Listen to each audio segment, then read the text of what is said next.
Hello students, मेरा नाम है उदय सिंह और मैं आपको आज पढ़ाने वाला हूँ यूएनओ यानी कि संयुक्त राष्ट्र संघ।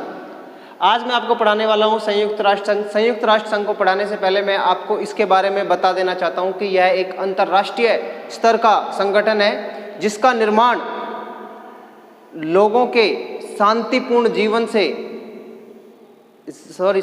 जीवन को ध्यान में रखकर किया गया है। इसके बारे में हम बात करें तो यह जानना आवश्यक होगा कि इसकी पृष्ठभूमि क्या थी, इसके बनाने की जरूरत क्या पड़ी। देखिए, जो मानव है वो थोड़ा विचित्र प्राणी है। वो युद्ध भी चाहता है, फिर युद्ध के बाद शांति भी चाहता है, क्योंकि युद्ध में वह विभीषिका देखता है तो फिर उसका मन पसीज जाता है और वह शांति व्यवस्था की ओर जाना चाहता है, और शांति व्यवस्था के बाद फिर से युद्ध चाहता है। ठीक है, तो कुछ इस प्रकार का इंसान बना हुआ है और उसने ऐसे ही कुछ उदाहरण अतीत में पेश किए हैं। हम बात करते हैं प्रथम विश्व युद्ध के, जिसमें दुनिया के बड़े बड़े देशों ने हिस्सा लिया और बहुत ज़्यादा मात्रा में नरसंहार हुआ, बहुत ज़्यादा मात्रा में जान और माल की हानि हुई। और ये प्रथम विश्व युद्ध होता है तुम्हारा 1914 से लेके 1918 तक। ठीक है, फिर 1919 में वर्साई की संधि होती है, और उस संधि के द्वारा ये विश्व युद्ध समाप्त कर दिया जाता है, जिसे हम क्या कहते हैं, प्रथम विश्व युद्ध। ये समाप्त कर दिया जाता है 1919 में वर्साई की संधि के दौरान। और यहीं पर एक नया विचार सामने आता है, किसका? विश्व शांति का, पूरी दुनिया में शांति व्यवस्था कायम रखने का। और इस विचार को देते हैं कौन? राष्ट्रपति वुड्रो विल्सन। कौन देते हैं इस विचार को? राष्ट्रपति वुड्रो विल्सन। कहां के राष्ट्रपति थे?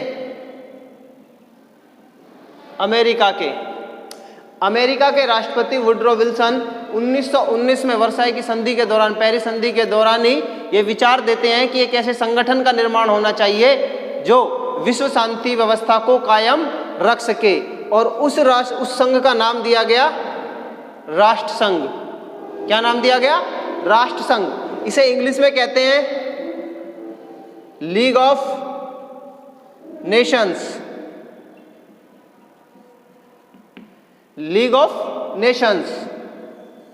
इंग्लिश में कहते हैं लीग ऑफ नेशंस, हिंदी में राष्ट्र संघ कहते हैं, जिसका विचार राष्ट्रपति वुड्रो विल्सन, अमेरिका के राष्ट्रपति थे वुड्रो विल्सन, उन्होंने दिया और 1919 में दिया।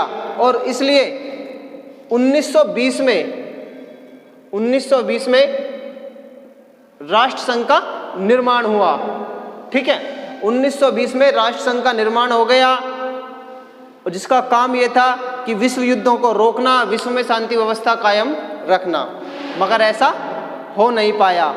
आपने देखा कि 1939 से 1945 में सेकेंड वर्ल्ड वॉर यानी कि दूसरा विश्व युद्ध स्टार्ट हो गया 1939 में, और 1945 तक चला। यानी कि जिस चीज को रोकने के लिए राष्ट्र संघ का निर्माण हुआ था, उस उद्देश्य को प्राप्त राष्ट्र संघ नहीं कर पाया। इसका सबसे बड़ा कारण यह था कि इसको बनाने वाले, विचार देने वाले राष्ट्रपति वुड्रो विल्सन जो अमेरिका के थे, उनके विचार को दुनिया ने तो अपना लिया, राष्ट्र संघ का तो निर्माण कर लिया, लेकिन अमेरिकी संसद ने नहीं माना और अमेरिकी सीनेट ने इस प्रस्ताव को खारिज कर दिया, जिसकी वजह से अमेरिका इसका सदस्य नहीं बन पाया। और इसमें इस प्रकार की चीजें हुई कि ये खत्म हो गया, ये राष्ट्र संघ खत्म हो गया, डिस्ट्रॉय हो गया, ये रोक ही नहीं सका उन सब चीजों को, और दूसरा विश्व युद्ध हो गया। अब क्या होता है? दूसरा विश्व युद्ध हो जाता है, दूसरा विश्व युद्ध समाप्त भी हो जाता है 1945 में। उसके बाद फिर से एक बार अमेरिकी राष्ट्रपति जो उस टाइम पे रूजवेल्ट थे वो, और इंग्लैंड के प्रधानमंत्री चर्चिल और रूस के राष्ट्रपति, ये क्या सोचते हैं? ये सोचते हैं कि यार फिर से एक ऐसा संगठन बनना चाहिए जो विश्व युद्धों को रोक सके और वह राष्ट्र संघ की तरह फेल नहीं होना चाहिए। ठीक है, तो वो एक ऐसे संघ के निर्माण की बात करते हैं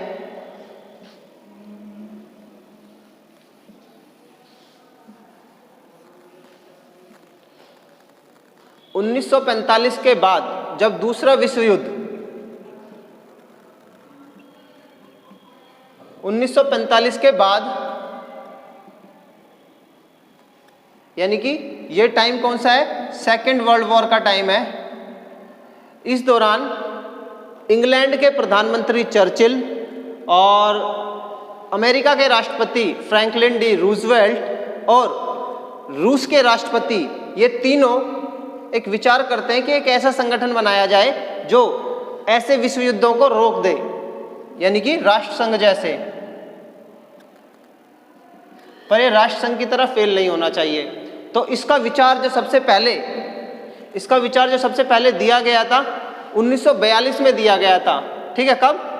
1942 में एक आ गया था कि ऐसा संगठन बनाना चाहिए, और 1945 में एक ऐसा संगठन बना दिया गया जिसका नाम क्या रखा गया, संयुक्त राष्ट्र संघ, जिसे हम कहते हैं क्या, यूएनओ, यूनाइटेड नेशंस ऑर्गेनाइजेशन। देखिए उसका नाम क्या था, लीग ऑफ नेशंस, और इसका नाम है यूनाइटेड नेशंस ऑर्गेनाइजेशन।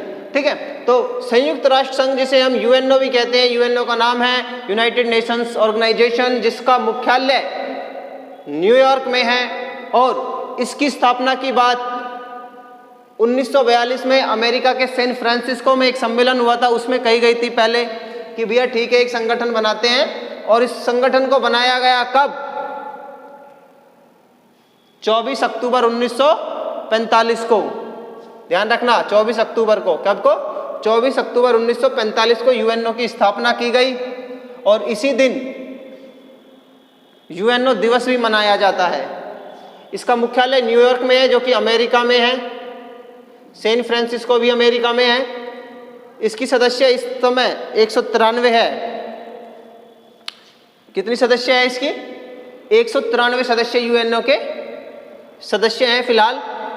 इसका नामकरण किसने किया, इसको नाम किसने दिया यूएनओ का, इसको नाम दिया फ्रैंकलिन डी रूजवेल्ट ने। कौन थे ये, राष्ट्रपति, कहाँ के, अमेरिका के। ठीक है, 1 जून 1945 को सैन फ्रांसिस्को यानी अमेरिका में 50 सदस्यों ने यूएनओ के चार्टर पर हस्ताक्षर किए। देखो 1 जून 1945 को, कब, 1945 को सैन फ्रांसिस्को यानी कि अमेरिका में 50 सदस्यों यानी कि 50 देशों ने यूएनओ के चार्टर पर, चार्टर मतलब संविधान पर हस्ताक्षर किए, साइन किए। और पोलैंड 51वां देश था, पोलैंड 51वां देश था जिसने इस पे साइन किए। इसने बाद में किए थे। ठीक है, 50 उस दिन 1 जून को 50 लोगों ने किए थे, पोलैंड ने बाद में किए थे, वो 51वां देश बना था। तो अगर ये क्वेश्चन आता है कि इसके संस्थापक सदस्य बताइए कितने हैं, यूएनओ के संस्थापक सदस्य कितने हैं, तो आएगा आंसर 51। पोलैंड को भी शामिल करेंगे हम। ठीक है, 51 सदस्य देश थे। क्या भारत इन सदस्य देशों में था? भारत इन 51 सदस्य देशों में था, यस था। पर 1945 में तो भारत गुलाम था, आजाद ही नहीं हुआ था। 47 में आजाद हुआ है ना, 45 में तो आजाद भी नहीं था, मगर एक अधिराज्य की हैसियत से, एक गुलाम राज्य की हैसियत से इसका सदस्य था। इंग्लैंड के तौर पर इसका सदस्य था। क्योंकि इंग्लैंड इसमें शामिल था तो भारत स्वाभाविक रूप से इसमें शामिल था, क्योंकि भारत इंग्लैंड का गुलाम था। यूएनओ के संविधान को चार्टर कहते हैं, जिसमें 10,000 शब्द हैं, 111 धाराएं हैं और 19 अध्याय हैं। कितनी धाराएं हैं इसमें? 111, और अध्याय 19 हैं, और टोटल शब्द 10,000 हैं। हमारे संविधान में कितने शब्द हैं? 1,20,000। यूएनओ की 6 आधिकारिक भाषाएं हैं। कितनी भाषाएं हैं? 6। यूएनओ की 6 आधिकारिक भाषाएं जिसमें यूएनओ में काम होता है। कौन कौन सी? देखिए, चीनी, फ्रेंच, रूसी, अरबी, स्पेनिश व अंग्रेजी, ये 6 भाषाएं हैं जिनमें आधिकारिक रूप से यूएनओ में काम होता है। एक तो चाइनीज़ है, एक फ्रेंच है, दूसरी रशियन है, तीसरी अरेबिक है, और 5वीं स्पेनिश है, और 6वीं अंग्रेजी है। अब इनमें से जो काम होता है, जो ये आधिकारिक भाषा जरूर है, लेकिन काम वहाँ पे सिर्फ 2 ही भाषाओं में होता है, और वो काम होता है कार्यकारी भाषाओं में। एग्जीक्यूटिव जो उनकी जो भाषाएं होती है वो 2 हैं, अंग्रेजी और फ्रेंच। 6 भाषाएं हैं आधिकारिक, लेकिन कार्यकारी भाषा सिर्फ 2 ही हैं। कौन कौन सी? अंग्रेजी और फ्रेंच, जिसमें सारा काम होता है यूएनओ का। अब हम बात कर लेते हैं यूएनओ के अंगों की। यूएनओ के कितने अंग हैं? यूएनओ के 6 अंग हैं। कौन कौन से? महासभा, सुरक्षा परिषद, आर्थिक व सामाजिक परिषद, अंतर्राष्ट्रीय न्यायालय, न्यास परिषद और सचिवालय। ये 6 पार्ट हैं इसके। इन 6 अंगों से मिलकर क्या बना है? पूरा का पूरा यूएनओ बना है। जो यूएनओ का जो असली जो उद्देश्य है, जो काम है यूएनओ का, वो है अंतर्राष्ट्रीय शांति व सुरक्षा की स्थापना, अंतर्राष्ट्रीय शांति व्यवस्था को कायम रखना, अंतर्राष्ट्रीय व्यवस्था में शांति बनाकर रखना। ये यूएनओ का मेन काम है। कोई भी पूछे कि यूएनओ का काम क्या है, यूएनओ का सिर्फ और सिर्फ मेन काम यही है कि वह अंतर्राष्ट्रीय यानी कि अंतर्राष्ट्रीय विश्व में या विश्व के अंदर शांति व्यवस्था स्थापित करके रखे।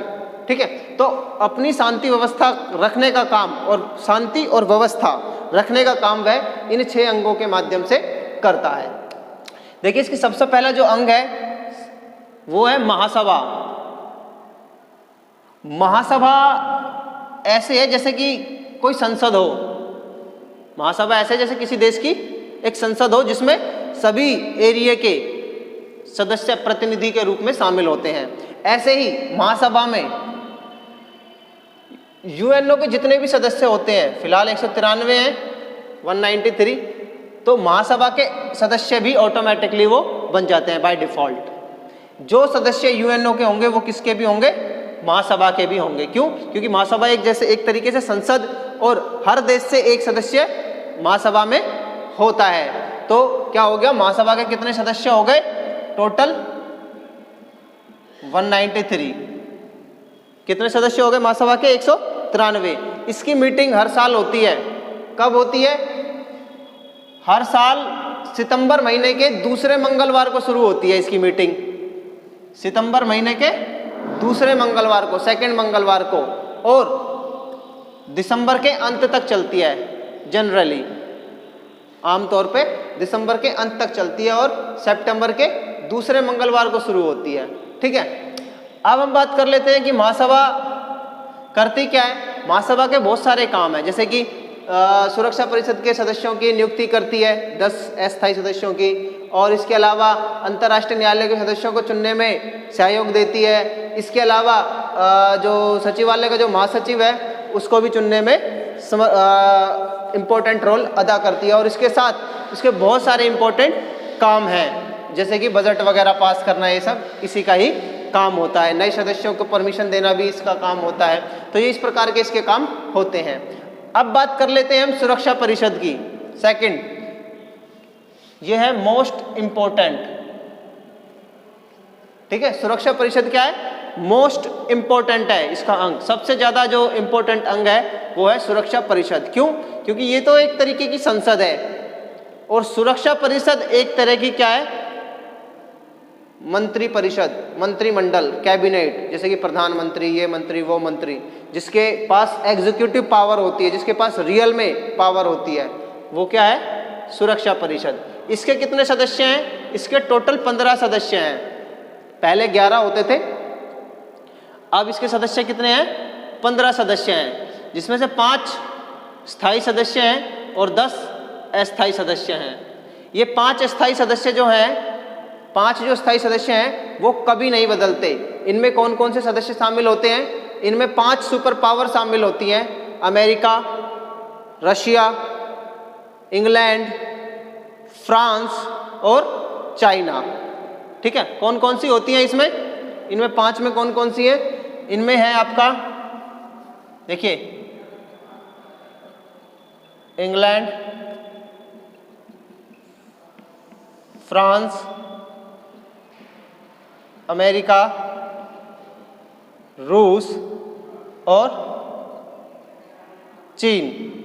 ये 5 देश हैं जो क्या है, इसके स्थायी सदस्य हैं और 10 अस्थायी सदस्य इसके होते हैं। ये बहुत पावरफुल संस्था होती है। ये किसी भी देश को युद्ध रोकने के लिए सेना भी भेज सकती है, इतनी पावरफुल होती है और हर महत्वपूर्ण डिसीजन में इसकी हिस्सेदारी होती है। ये इससे पूछकर ही काम किए जाते हैं। नए सदस्य में जो ऐड करने होते हैं वो भी इनसे पूछकर ही किए जाते हैं। और इन 5 स्थायी सदस्यों के पास वीटो पावर भी होता है। वीटो पावर का मतलब है निषेधात्मक शक्ति। अगर मान लीजिए कोई प्रस्ताव लाया गया है सुरक्षा परिषद में, उस प्रस्ताव को अगर ये 5 लोगों में से कोई एक लोग भी मना कर दे कि ये नहीं लागू होगा तो वो वहीं रद्द हो जाएगा, भले ही 10 और इधर के 14 लोग कुछ भी कहते रहें। ठीक है, तो वीटो पावर का मतलब होता है इन 5 में से इन पांचों के पास वीटो पावर, इनमें से कोई भी वीटो का इस्तेमाल करके किसी भी प्रस्ताव को रद्द कर सकता है। और ये जो 10 अस्थायी सदस्य होते हैं वो पूरे दुनिया में से 2 साल के लिए अलग अलग देशों को लिया जाता है। भारत भी इसका कई बार सदस्य रह चुका है। आर्थिक सामाजिक परिषद, इसके सदस्य 54 होते हैं। ये आर्थिक सामाजिक संबंधी समस्याओं की, विश्व की समस्याओं को सुलझाने की कोशिश करती है, जैसे कि यूनिसेफ, यूनेको, ये जितने भी ये जो संगठन है जो सामाजिक आर्थिक क्षेत्र में कार्य करते हैं यूएनओ के, वो सब इसी के अंदर आते हैं। अंतर्राष्ट्रीय न्यायालय, देखिए अंतर्राष्ट्रीय न्यायालय का काम है अंतर्राष्ट्रीय विवादों का निपटारा करना। ठीक है, जिसके लिए इसका एक अलग संविधान भी है।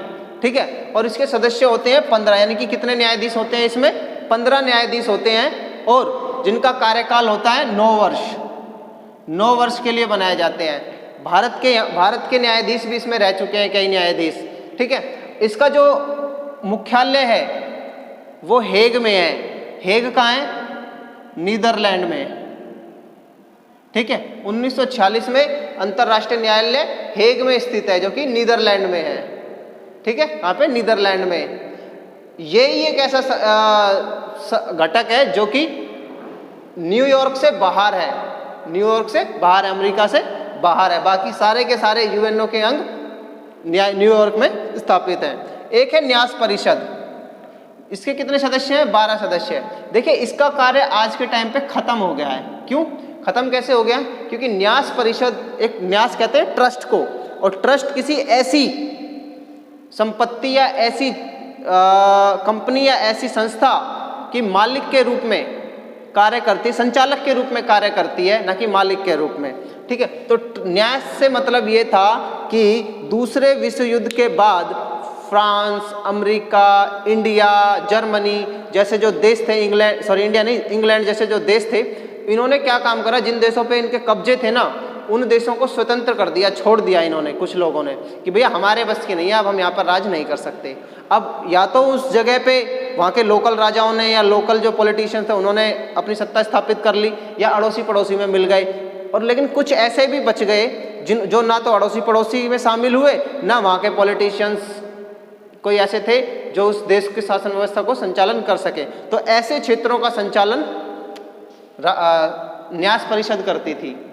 ठीक है, ऐसे क्षेत्र उस टाइम पे थे जिस टाइम पे यूएनओ की स्थापना हुई थी, लेकिन आज ऐसे कोई क्षेत्र नहीं है, तो आज इसका काम खत्म हो गया है। अब बात करते हैं हम सचिवालय की।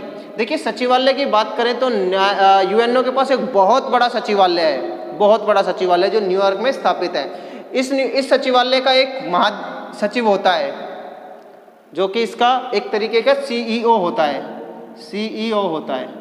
वो इसकी पूरी गतिविधियों के लिए, संचालन के लिए जिम्मेदार होता है, जो कि 5 वर्ष के लिए चुना जाता है। वर्तमान में एंटोनियो गुटरेस इसके महासचिव हैं, जो कि 5 साल के लिए चुने गए हैं। ये नौवे महासचिव हैं। इससे पहले भी कई महासचिव रहे हैं, जिनका नाम रहा है जैसे कि बान की मून, कोफी अन्नान, ये इसके इससे पहले के जो महासचिव थे उनके नाम है। इनके जो सबसे पहले जो महासचिव थे उनका नाम था त्रिगवेली, वो इनके सबसे पहले महासचिव भी रहे थे। तो ठीक है, ये थे आपका महासभा, सुरक्षा परिषद, आर्थिक व सामाजिक परिषद, अंतर्राष्ट्रीय न्यायालय, न्यास परिषद और सचिवालय। ठीक है, आई होप आपको ये संयुक्त राष्ट्र संघ समझ में आ गया होगा। तो आज के लिए बस इतना ही काफ़ी है। Thank you.